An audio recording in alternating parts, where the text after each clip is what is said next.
Sponsor ভিসার ইতিহাসে এমন পরিস্থিতি আগে কখনোই দেখেনি ইতালি। প্রতি বছর এই ভিসার ক্ষেত্রে কোটার চেয়ে অনেক বেশি আবেদন জমা পড়ে।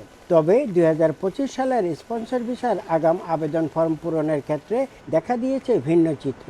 নির্ধারিত কোটার বিপরীতে অনেক কম আবেদন জমা পড়ায় শুরু হয়েছে আলোচনা।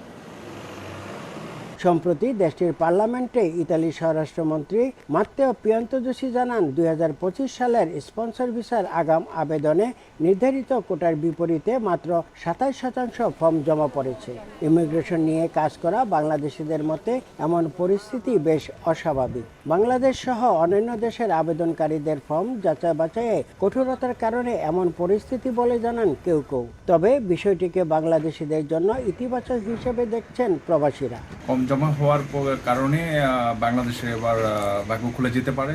আর গ্লোবালে যে অ্যাপয়েন্টমেন্ট পাওয়া যায় না অথবা জমা দিলে ভিসা পাওয়া যায় না, এখানে সরকারের অবশ্যই হস্তক্ষেপ কামনা করছে। অনেকেই জমা দিতে পারে নাই, অনেকে দিছে, আর ইচ্ছা করি অনেকে দেয় নাই, কারণ অনেকে নলস্থ পায়, দেশে জমা হয়, ভিসা পায় না। ইতালিতে ২০২৪ সালের জন্য বরাদ্দকৃত স্পন্সর ভিসার কোটা ছিল ১,৮০,৭২৩টি।